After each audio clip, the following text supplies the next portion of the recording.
इस प्रवचन का विषय है अध्यात्म में नैतिकता का महत्व।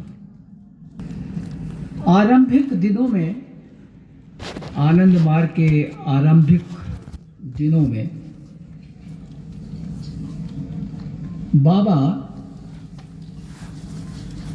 व्यक्तिगत संपर्क, व्यक्तिगत संबंध बनाकर लोगों को अध्यात्म के रास्ते पर लाते थे। जो भी व्यक्ति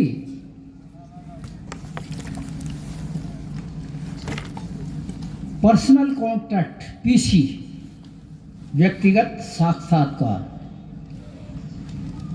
पीसी में बाबा के पास जाता था,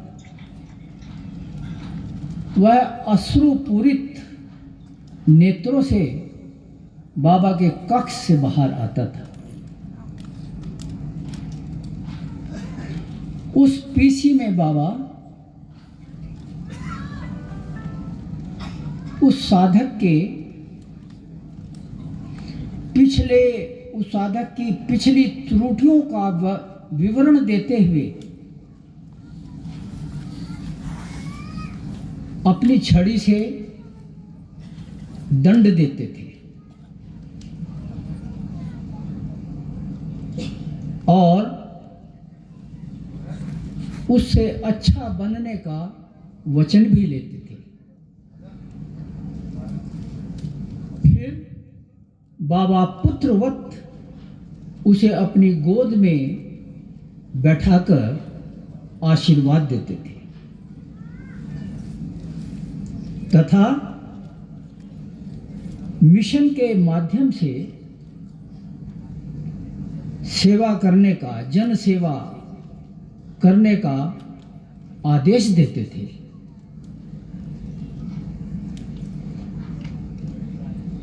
इस प्रकार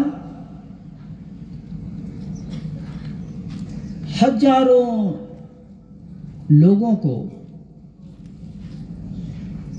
बाबा ने अध्यात्म के रास्ते पर अग्रसर किया। बाद में 1962 में बाबा ने पूर्णकालिक कार्यकर्ता, होल टाइमर्स जिन्हें हम सन्यासी कहते, सन्यासी, उसका निर्माण शुरू किया और इस प्रकार आज हम सन्यासी, सन्यासिनी और गृहियों का पूरे विश्व में एक मधुर समन्वय हम पाते हैं आनंद मार्ग में। तो आनंद मार्ग का प्रचार और सेवा कार्य बहुत तीव्र गति से आगे चलने लगा और दीक्षाओं के माध्यम से शिखा, सूस्त, जात पात इत्यादि भाव जड़ताओं को दूर करके आनंद मार्ग मुक्ति का पथ दिखाने लगा। बाबा शुरू से ही यम और नियम के पालन पर बहुत जोर देते थे, लेकिन प्रचलित सामाजिक परिस्थितियों में व्याप्त भ्रष्टाचार के कारण साधकों के लिए, मार्गियों के लिए यम का पालन करना कठिन हो रहा था, कठिन था। फिर भी बाबा मार्गियों की कमियों पर से हमेशा अवगत रहते थे और अपनी दृष्टि बराबर उनके ऊपर रखते थे और मार्गी भी इससे परिचित रहते थे। उन्हीं दिनों में, शुरू के दिनों में मार्ग में ऐसे लोग दीक्षित हुए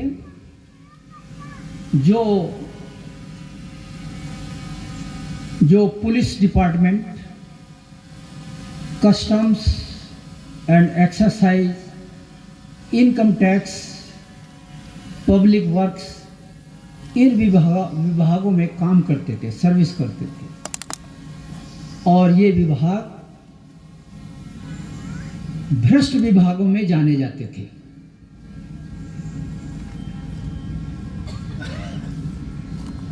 भारतीय प्रशासनिक सेवा विभाग, इंडियन एडमिनिस्ट्रेटिव, उससे भी बहुत उच्च पदस्थ अधिकारी दीक्षित हुए और उनमें से कुछ तो गृह आचार्य भी बने।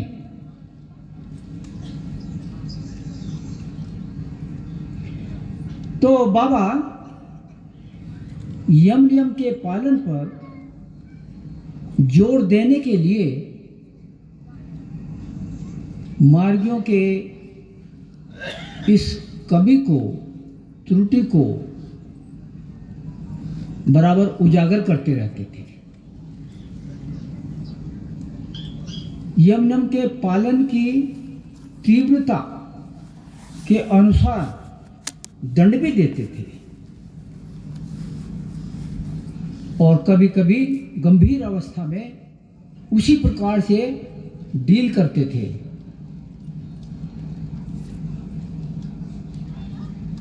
और पर्सनल कांटेक्ट में भी बाबा ऐसे भ्रष्ट लोग जो आ जाते थे उनको बहुत अच्छे से डील करते थे, दंड देते थे। एक छोटी सी घटना, एक बार रांची में इसी प्रकार का एक सरकारी कर्मचारी था, एम्प्लॉय, तो उसने साधना सीख ली थी और शायद वो एग्रीकल्चर डिपार्टमेंट था या क्या। तो उसके जो बॉस थे वे गृही आचार्य थे। तो उन्होंने उसको दीक्षा दी और बाबा रांची गए हुए थे तो उसको पर्सनल कांटेक्ट के लिए भेज दिया बाबा के पास। तो बाबा जब उसका पीछे शुरू किए पर्सनल कांटेक्ट, तो बाबा बड़े क्रोधित हो गए, देखते ही उसको बहुत नाराज हो गए और बहुत जोर जोर से उसके ऊपर चिल्लाने लगे। तो बाहर में जो लोग खड़े थे, बाबा का तो रूम बंद रहता था, बाहर लोग रहते कि बाबा बहुत बिगड़े हुए हैं, क्या बात है। तो उससे पूछे, तुमको तुम्हारे आचार्य ने यम नियम बताया? तो बोला हाँ बताए तो हैं। तो फिर क्यों यम नियम का पालन नहीं करते हो? बाबा उसके ऊपर बिगड़ रहे हैं। तो वो क्या करता था, ट्रैवल करता था, ट्रैवलिंग ड्यूटी था, तो गलत सलत बिल बनाता था। जैसे मान लीजिए ट्रैवल कर रहा है, 200 रुपया खर्च हुआ, सरकार का दिखा दिया 400 रुपया। कहीं पर स्टे किया तो होटल का खर्चा कुछ है और बिल बना दिया 2 गुना 3 गुना। तो बाबा ने ये उसको बता दिया, तुम ऐसा करते हो ना। तो वो तो हालत खराब हो गई उसकी। फिर बाबा ने, हो जो आचार्य, तुम्हारा आचार्य कौन है? तो उसने बताया। तो बाबा दरवाजा खुलवाए और जो अटेंडिंग सेक्रेटरी थे, आचार्य क्षितिज जी थे उस समय में, उनको बोले इसके आचार्य अमुक आचार्य तुरंत बुलाओ। तो उनको खोजा गया, वो कहीं गए हुए थे। उनको तुरंत कांटेक्ट किया, वो आए। तो बाबा के रूम में वो भी हाजिर हो गए। तो उनके सामने में बाबा उसको डांट रहे हैं और दंड दे रहे हैं और देते जा रहे हैं और उससे पूछ रहे हैं, बोलो आचार्य से उसके, तुम तो इसके आचार्य, तुमने इसको यम नियम सिखाया था? बोला हाँ बाबा सिखाया तो था, यह पालन करता है। तो उसको बोले, उसको बाबा उसको दंड देते जा रहे हैं और पूछ रहे, यदि तुम इसको क्षमा कर दोगे तो मैं छोड़ दूंगा, बोलो बोलो। अब बाबा उसको दंड देते जा रहे हैं और उसको पूछ रहे, बोलो तुम इसको क्षमा करते हो? उसके आचार्य से बोल रहे हैं। उसका आचार्य बोले थोड़ी देर बाद, हाँ बाबा मैं क्षमा करता हूँ। ठीक, बहुत अच्छा। उसको छोड़ दिया, वो निकल गया बाहर में।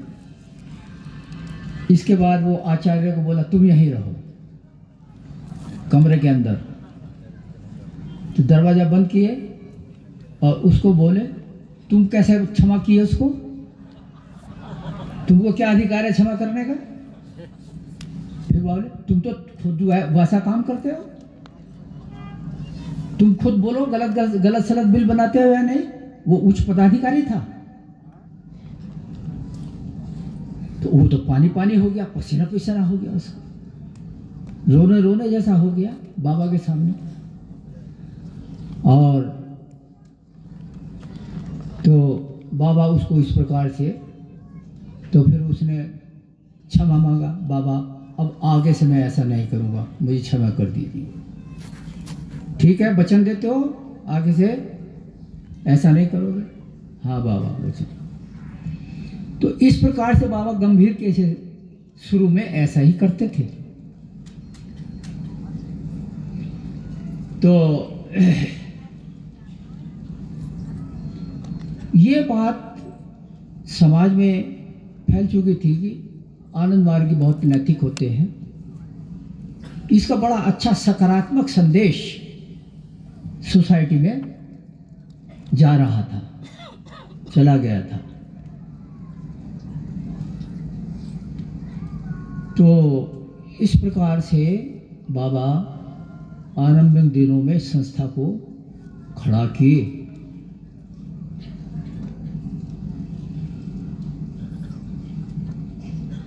आप जानते हैं बाबा जो रेलवे ग्राउंड है उसमें सुबह शाम तक फील्ड वॉक के लिए जाते थे।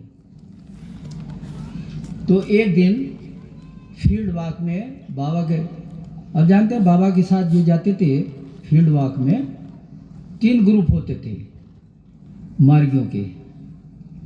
एक ग्रुप बाबा को बाबा के रेसिडेंस से फील्ड तक ले जाता था, वो छोड़ के चला आता है। दूसरा ग्रुप बाबा के साथ फील्ड में वॉक करता था, टहलता था। और तीसरा ग्रुप बाबा को वहाँ से लेकर बाबा के रेसिडेंस तक था। तो एक संध्या भ्रमण में एक ग्रुप था बाबा के साथ। तो उसमें एक, जब बाबा टहल रहे थे तो एक गृही आचार्य बाबा से एक निवेदन कर बैठा। बोला, बाबा लोग आनंद मार्ग दर्शन से प्रभावित होते हैं, दीक्षा लेने के लिए भी तैयार होते हैं, लेकिन जब हम उन्हें यम नियम के बारे में बताते हैं, यम नियम के पालन करने के बारे में बताते हैं, तो वे पीछे हट जाते हैं और दीक्षा नहीं लेना चाहते। इस प्रकार हमारे प्रचार कार्य में बाधा आती है। तो क्या बाबा ये यम नियम के पालन में जो सख्ती है, कड़ाई है, इसमें कुछ ढील दी जा सकती है? यदि ऐसा हो जाए, ढील दे दी जाए, तो बहुत लोग दीक्षित होंगे और आनंद मार्ग बढ़ेगा। तो बाबा कुछ देर के लिए शांत हो गए और फिर लंबी सांस लेते हुए बोले, उसका नाम लेते हुए, प्रश्नकर्ता का नाम लेते हुए बोले, देखो मैं मनुष्य निर्माण करना चाहता हूँ, मनुष्य निर्माण कर रहा हूँ। बुरे लोगों को अच्छा बनाना, इंसान बनाना, मनुष्य बनाना, मैं ये कार्य कर रहा हूँ।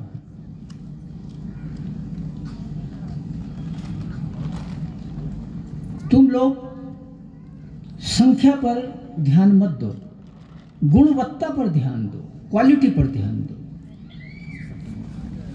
मैं जानता हूं कि यदि मैं यम नियम के पालन में थोड़ी सी भी ढील दे दूं तो बहुत जल्द ही आनंद मार्ग पूरे विश्व में फैल जाएगा और प्रतिष्ठित हो जाएगा। लेकिन मैं मनुष्य बना रहा हूं। देरी हो सकती है इस काम में,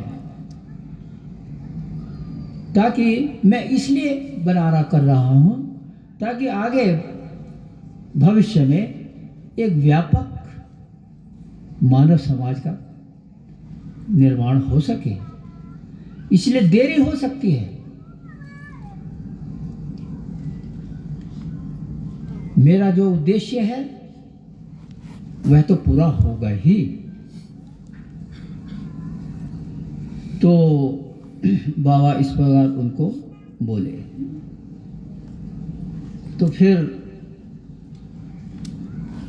बाबा उनको बोले, जो लोग यम नियम का पालन नहीं करते हैं, नैतिकता का पालन नहीं करते हैं, उनका क्या हाल होता है तुम देखना चाहते हो? बाबा टहल करके कब्र पर आकर बैठ गए, बाग की जो कब्र है उस पर आकर के बैठ गए और सभी लोग बैठ गए बाबा के सामने। नीचे ऊपर बाबा के लिए बिछा देते थे कपड़ा, बाग की कब्र पर बिछा दिया कपड़ा, बाबा बैठ गए, वो लोग बैठ गए सामने। बाबा बोले, जो लोग यम नियम का पालन नहीं करते उनका क्या हाल होता है तुम देखना चाहते हो? आओ तुमको मैं दिखाता हूँ। तुम अपना माथा मेरे दाहिने पैर के नज़दीक लाओ। और बाबा ने अपने दाहिने पैर के अंगूठे से उनकी त्रिकुटी को स्पर्श कर दिया, टच किया। टच करते ही उनका मन प्रसारित होने लगा, फैलने लगा और फैलते फैलते उनका मन एक टाउन में गया, दूसरे सिटी में चला गया। तो बाबा पूछे, क्या देखते हो? बोले, बाबा दो कतार में दुकानें हैं, उसके बीच में एक संकरी गली है, उसमें मैं खड़ा देख रहा हूँ। फिर बाबा, और क्या देखते हो? बाबा बोले, तुम तो यहाँ पर पहले कई बार आए हो, देखे हो, इस स्थान को पहचानते हो? तो उनको पहचानने में कठिनाई हुई। तो बाबा बोले, अच्छा ठीक है, इस गली में नीचे जाओ, गो डाउन द गली। वो जब और आगे गए नीचे तो देखते हैं वो एक मंदिर देखते हैं, उस मंदिर के सामने खड़े हैं। बाबा पूछे, पहचान गए? बोले, हाँ बाबा, मैं यहाँ आता था दर्शन करने पहले, जब मार्गी नहीं बना था। ये वाराणसी का विश्वनाथ मंदिर है, उसके सामने मैं खड़ा हूँ। बाबा बोले, और क्या देखते हो मंदिर के सामने? तो बाबा, मैं देख रहा हूँ अनेक लंगड़े, लूले, अंधे, कोढ़ी, लुंज पुंज भिखारी हैं।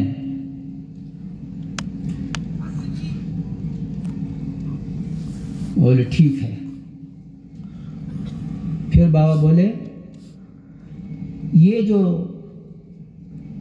अंधे लंगड़े लूले भिखारी जो खड़े हैं, इनका मैं तुमको पूर्व जन्म दिखाता हूं। तो बाबा ने फिर से उनकी त्रिकुटी को स्पर्श किया और वो देखने लगे। क्या देखते हो कि बाबा ये सभी लोग अपने पूर्व जन्म में बड़े अच्छे भले चंगे लोग थे।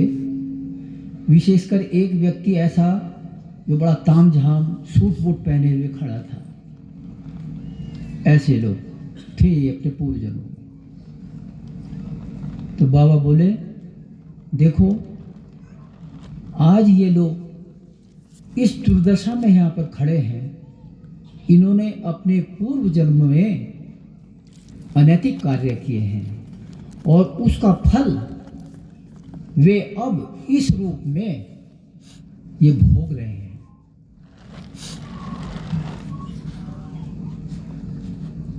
समझे? फिर बाबा बोले, अच्छा तुम कुछ कोढ़ी लोगों को देखते हो? हाँ बाबा, दो कोढ़ी, दो कुष्ठ रोगी खड़े हैं। तो इनका पूर्व जन्म देखो।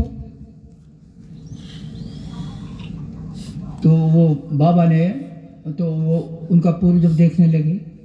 बाबा पूछे, क्या देखते हो? बाबा, ये दो सफ़ेद चमड़ी वाले लोग हैं, मैं देख रहा हूँ, दो सफ़ेद चमड़ी वाले लोग देख रहा हूँ। इनमें से एक व्हाइट सफ़ेद विग, अंग्रेजी में विग माने अंग्रेजी टोपी पहने हुए है। लगता है शायद ये कोई अंग्रेज जज है। और दूसरा बड़ा ही स्मार्ट सूट बूट पहने हुए तामझाम के साथ है। लगता है ये कोई बहुत बड़ा ऑफिसर था। तो बाबा बोले, हाँ ये दोनों ब्रिटिशर्स हैं, ब्रिटिश इंग्लैंड के हैं। और भारत आज़ाद होने से पहले ये लोग इंडिया में नियुक्त थे। एक ये व्हाइट विग वाला जो है जज था और दूसरा कमिश्नर था। बाबा बोले कि ये जो व्हाइट विग वाला जो है, ये अपने समय का वहाँ बहुत रिश्वतखोर जज था और इसने निर्दोष व्यक्तियों के खिलाफ अनेक गलत फैसले सुनाए और उनको यातनाएं दी। तो जब वो देखे,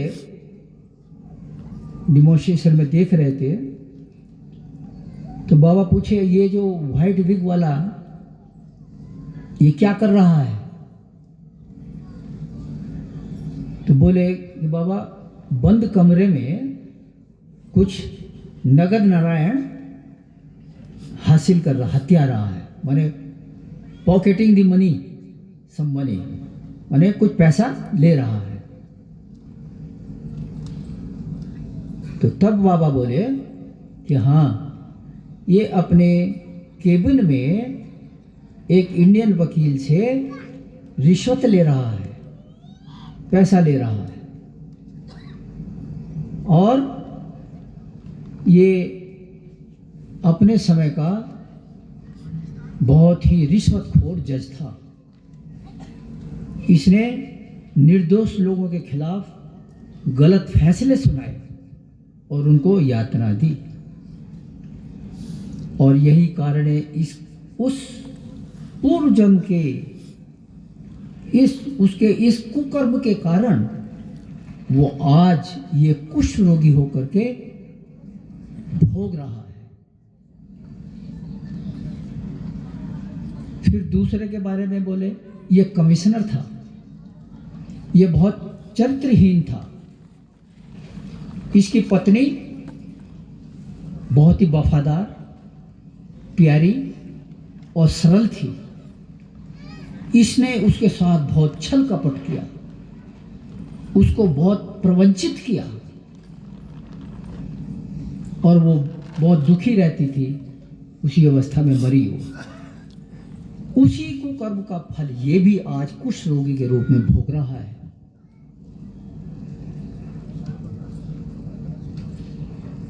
इसके बाद बाबा उनसे आंखें खोलने के लिए बोले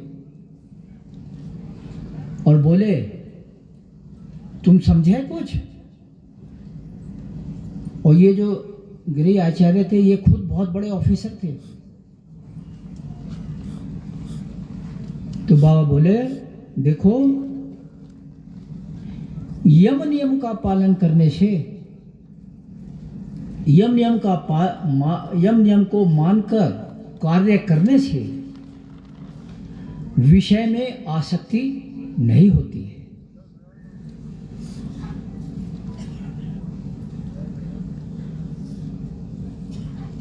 और इसलिए हमको कर्म तो करना ही है, कर्म के बिना तो नहीं रह सकते हैं, लेकिन यम नियम का पालन करते हुए जब हम जागतिक कार्य करेंगे तो विषय आसक्ति नहीं होगी। कर्म तो करना ही होगा, इसलिए जागतिक कर्म इस प्रकार करो कि विषय आसक्त ना हो, न होने पावे। इसलिए हमारे शास्त्र में, वेद में ये कहा गया है, कर्म ब्रह्मेति कर्म बहुकुर्वीत, अर्थात कर्म को ब्रह्म मानकर कर्म करो, काम करो। इसलिए यम नियम का प्रत्येक अंग ही कर्म रूप में ब्रह्म साधना है। कर्म बहुकुर्वीत, कर्म ब्रह्मेति कर्म बहुकुर्वीत, कर्म को ब्रह्म समझ करके कर्म करो, और कर्म बहुकुर्वीत माने अधिक से अधिक कार्य करो। बहुत से लोग पलायनवादी होकर के घर बार समाज छोड़ करके चले जाते हैं। नहीं, ये पलायनवादिता नहीं। तो अधिक से अधिक कर्म करो, लेकिन नैतिकता का पालन करते हुए कर्म करो, ये बाबा ने कहा। तो बोले कि ये नैतिकता, अगर कोई सोचता है कि यम नियम का पालन किए बिना मैं आध्यात्मिक साधना कर लूँगा, तो ये असंभव है, नहीं हो सकता है। इसलिए मैंने चरम निर्देश में भी लिख दिया है, यम नियम के बिना साधना नहीं हो सकती। तो यम नियम आधार है, ये आध्यात्मिक साधना की प्रीरिक्विजिट, पूर्व शर्त है, ये करना होगा। जो आनंद मार्गी यम नियम का पालन नहीं करते हैं, वे धीरे धीरे दूरी बना लेते हैं और हट जाते हैं। तो वे संतुष्ट हो गए। इसके बाद वे प्रश्नकर्ता और एक निवेदन कर बैठे बाबा से। बोले, बाबा, हमारे प्रचार कार्य में एक और बाधा आती है। बोले, बाबा, लोग हमसे पूछते हैं कि बाबा आम जनता में क्यों नहीं आते हैं?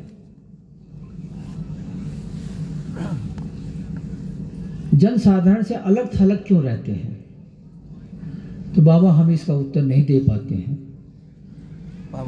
तो यदि लोगों को अदीक्षित माने दीक्षा के बिना ही परमिट कर दिया जाए आपका महाचक्र अटेंड करने के लिए या जो भी सामूहिक कार्यक्रम होता है, तो वे आपके दिव्य व्यक्तित्व से प्रभावित होकर प्रेरित होंगे, दीक्षा लेंगे और आनंद मार्ग आगे बढ़ेगा, संख्या बढ़ेगी। तो बाबा उनके इस इनोसेंट नादान प्रश्न पर कुछ मुस्कुराए, हंसे और फिर बोले, देखो बात तो तुम्हारी ठीक ही है, लेकिन मैं पब्लिक में क्यों नहीं जाता हूं? इसके दो कारण हैं। पहला कारण है कि यदि मैं पब्लिक में आध्यात्मिक प्रदर्शन, बाबा तो डेमोन्स्ट्रेशन करते थे ना, यदि मैं पब्लिक में ये डेमोन्स्ट्रेशन करूं, स्पिरिचुअल डेमोन्स्ट्रेशन, तो लोग मुझे देखेंगे और मेरा ह्यूज प्रोपेगेंडा, बहुत अधिक प्रचार हो जाएगा। इससे लोग अपनी अपनी जागतिक पारिवारिक प्रार्थनाएं लेकर मेरे चारों ओर भीड़ लगा लेंगे। तो इससे क्या होगा कि मैं जिस कार्य के लिए इस धरा पर, इस ग्रह पर आया हूं, वह काम बाधित हो जाएगा, रुक जाएगा।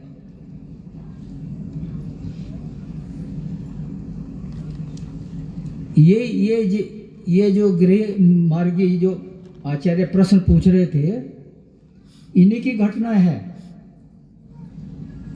शुरू में बाबा जब जमालपुर में रहते थे, तो बाबा तो उस समय गोपाल कृष्ण, ब्रिज कृष्ण के समान रहते थे, बड़े लिबरल, बड़े हंसमुख। तो ये बार बार अपने संबंधियों को लेकर के आ जाए, बाबा इसकी ये प्रॉब्लम है, ठीक कर दीजिए, बाबा इसकी ये समस्या है, ठीक कर दीजिए। फिर और किसी को ले आए, अपने संबंधी को, सगे संबंधी को, बाबा इसको ये है, ये ठीक कर दीजिए। बाबा कर देते थे। एक बार अंत में वो एक ऐसे संबंधी को लाए जो पैरालाइज था या मृत प्राय था। बाबा इसका कोई नहीं है, इसका परिवार में अकेला ही है। तो बाबा को गुस्सा आ गया।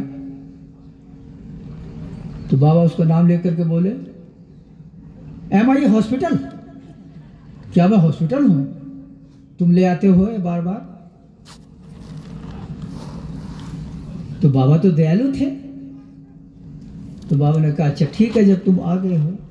तो बाबा बोले, इसको जमालपुर आंगन में एक कुआं था ना, छोटा सा, वहां ले जा करके ठंडे पानी से 40 बाल्टी से स्नान करवाओ इसको, 40 बकेट।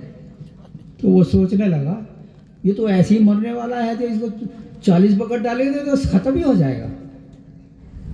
लेकिन फिर भी बाबा का आदेश था, गुरु का आदेश था, किए। और बाबा बोले, इसको 40 बकेट से स्नान करा करके और घुमाओ इसको, ये जो ब्रिज है इससे होकर के उस ब्रिज से घुमा करके लाओ। तो बोले, ये चल नहीं सकता, खड़ा नहीं हो सकता, तो ये घूम करके कैसे आएगा? खैर बाबा का आदेश था, तो ऐसा किया, तो वो चलने लगा। गुरु कृपा हो गई इसकी। तो बाबा बोले, इस प्रकार से मेरे चारों ओर भीड़ लगा लेंगे लोग, मैं आया हूं समाज का निर्माण करने। तो वो सोचने लगे, प्रश्नकर्ता, कि बाबा के काम में क्या बाधा होगी अगर जनसमूह आ जाएगा। बाबा उसके चिंतन को भागते बोले कि देखो, मैं जो समाज को देने आया हूं, मैं ज्ञान के हर क्षेत्र में समाज को समृद्ध करना चाहता हूं। बहुत कुछ मैं देने के लिए आया हूँ, जो सैकड़ों हजारों वर्षों तक समाज के निर्माण में सहायक होगा, काम करेगा। तो बोले तो फिर बाबा ये बताइए बाबा कि आपके बारे में और आपके द्वारा प्रदत्त शिक्षा के बारे में जनसाधारण कैसे जानेगा? तो बाबा बोले देखो वो होगा, लेकिन मेरे जाने के बाद वो होगा। तुम नोट करके रख लो इसको। तो पहला कारण तो ये बताए बाबा। दूसरा कारण बताए कि मैं क्यों पब्लिक में नहीं आता हूं। तो बाबा बोले कि देखो जब मैं तुम्हारे साथ होता हूं तो मैं तुम्हारे साथ गुरु रूप में होता हूं और मैं शक्ति संपाद करता हूं जिससे तुम रोते हो, नाचते हो, समाधिष्ट हो जाते हो, कोई हुंकार करता है तो वो प्रश्नकर्ता संतुष्ट नहीं हुए। वो सोचने लगे कि बाबा तो अपने ऑफिस में डेली जाते हैं और 20 लोगों से घिरे रहते हैं वहाँ, वो तो समाधिष्ट नहीं होते हैं, तो बाबा ये सफाई दे रहे हैं, ऐसा सोचने लगे। तुरंत बाबा उसके चिंतन को इंटरसेप्ट करते हुए बोले नहीं, ऐसा नहीं है। मैं जब ऑफिस में रहता हूँ तो मेरा रूप वहाँ दूसरा है।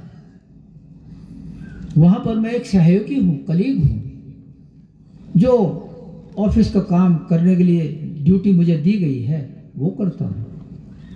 लेकिन जब महाचक्र में या जागृति में, जनरल दर्शन में जब मैं तुम्हारे साथ होता हूँ तो वह मेरा गुरु रूप होता है। वहाँ मैं जो स्पंदन उत्सारित करता हूँ वे आध्यात्मिक स्पंदन होते हैं। और इसलिए जब कभी भी महाचक्र में तुम मेरे साथ होते हो, मैं तुम्हारे ऊपर हमेशा नजर रखता हूँ। तुम कहीं भी होते हो, मैं शक्ति स्पंदन करता रहता हूँ, तुम्हारे ऊपर बराबर नजर रखता हूँ, तुम्हारे सभी मानसिक स्तरों को स्पंदित करता रहता हूँ। और जिसका फल ये होता है कि जब तुम में से कोई भी मेरे सामने आता है तो उसकी कुंडलिनी जागृत हो जाती है। तो ये मेरा गुरु रूप है।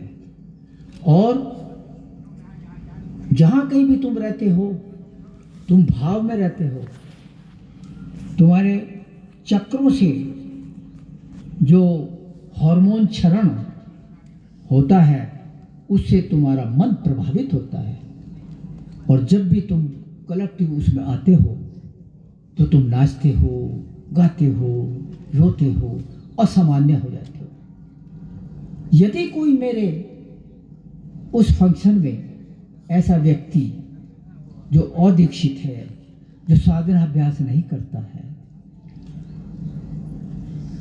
तो वह मानसिक संतुलन खो सकता है, वह अस्वस्थ हो सकता है, यहां तक कि उसकी मृत्यु भी हो सकती है।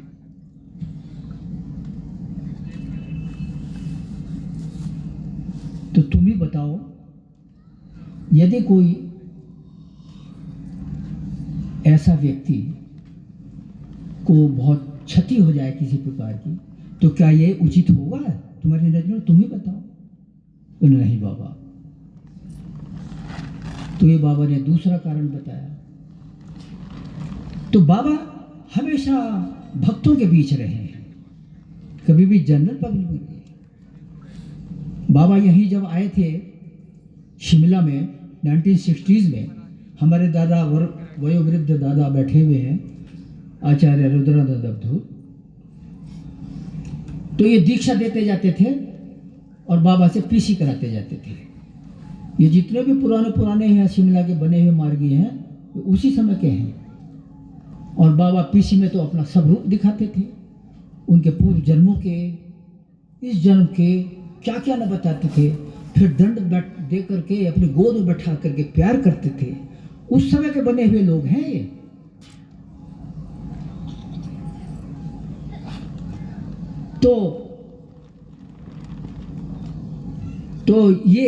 तो बाबा हमेशा अपने शिष्यों के बीच में, भक्तों के बीच में रहे हैं। हाँ, हम प्रचार करते हैं। हम कुछ दिन पहले देहरादून वहाँ गए थे। हमारा एक आश्रम है थानों में, हरिद्वार में। तो हम टहलने के लिए गंगा के किनारे चले गए, ऋषिकेश। वहाँ पर एक सिंपैथाइजर है, वो एक नेचुरोपैथी का सेंटर चलाते हैं। उनसे बात हो रही थी, तो वो भी बड़े मॉरिस्ट जैसे हमको दिखाई दिए, अच्छे सज्जन आदमी दिखाई दिए। हमारे संस्था से बहुत परिचित है, हमारे जो दादा रहते हैं वहाँ, उनसे भी परिचित हैं। तो वही बोल रहे थे, देखिए यहाँ पर कैसे कैसे लोग कमाते हैं पैसा। कोई मंत्र दे दिए, इतने $1000 चार्ज कर दिए। तो वही हमसे पूछने लगे, तो आप कैसे कर, आपका कैसे चलता है? हम बोले हम ऐसे। क्या भगवान को खरीदा जा सकता है? क्या भगवान को खरीदा जा सकता है? क्या भगवान को बेचा जा सकता है? क्या अध्यात्म, ये अध्यात्म है, भगवान का से मिलने का रास्ता है। क्या इसको बेचा जा सकता है पैसे से, या खरीदा जा सकता है? ये हमारा सिद्धांत नहीं है। हम जाते हैं देश विदेश में, आज 180 देशों में आनमार का प्रचार है।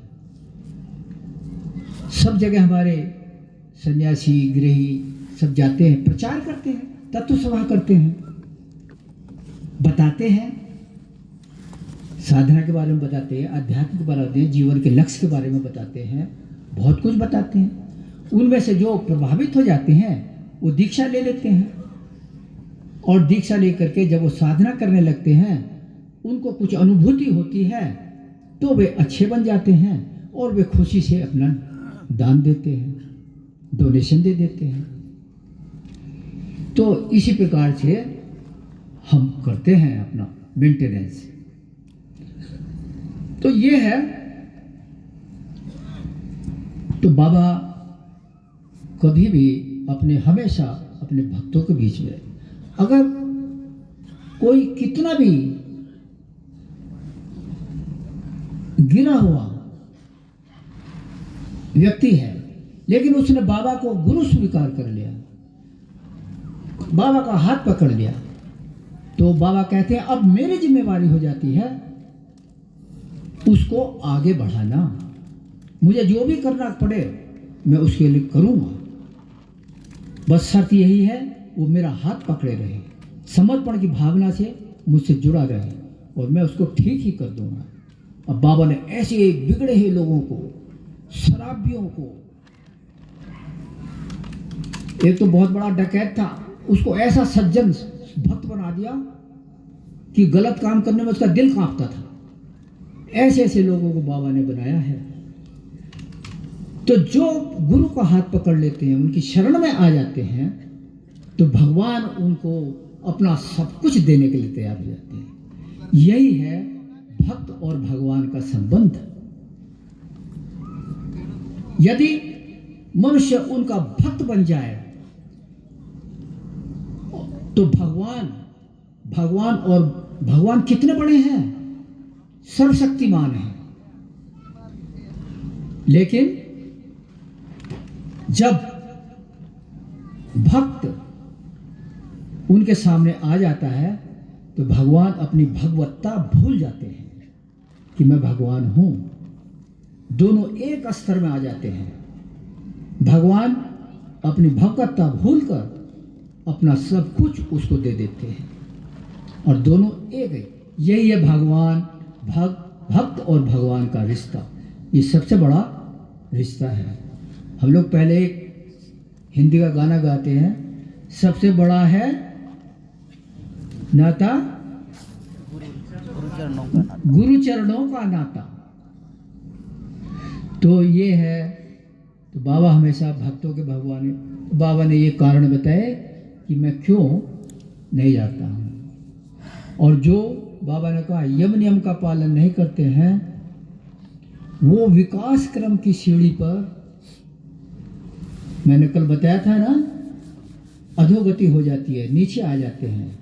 यहाँ तक कि वो पशु पक्षी उससे भी नीचे की श्रेणी में जा सकते हैं। तो बाबा उनसे पूछते हैं प्रश्नकर्ता से, तुम क्या चाहते हो कि जो मेरे संपर्क में आ गए हैं, मार्गी बन गए हैं, और मैं एक ढील दे दूं यम नियम के पालन में, और वो भी ऐसे ही विकास क्रम में अधोगति होकर नीचे आकर के पशु पक्षी, तुम चाहते हो ये उचित होगा मेरे लिए गुरु रूप में?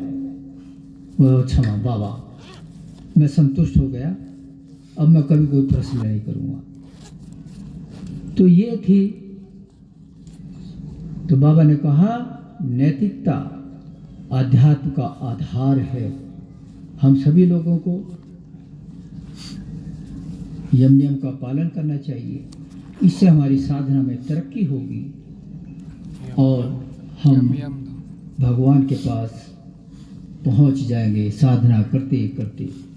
कल मैंने आप लोगों को आगम और निगम तंत्र शास्त्र से शिव और पार्वती के संवाद सुनाए थे। तो हमारा बाबा से वही संबंध है। आज एक दो चीज़ें मुझे याद आ गई। कल मैं बोल रहा था ना कि पार्वती जी ने पूछा शिव से कि साधक की क्या क्या विशेषताएं हैं, क्या क्या क्वालिटीज़, योग्यताएं हैं। उनमें से एक हम बताए थे ना, प्रमिताहार। तो एक दीदी आज हमसे मिलने के लिए आई। तो बाबा कल जो आप प्रमिताहार के बारे में बोल रहे थे, आपने तो सब कुछ बताया, लेकिन मैंने आज रात में खूब खा लिया। मैं रात भर नहीं सो सकी, मेरा पेट खराब रहा। तो प्रमिताहार सबको पालन करना चाहिए।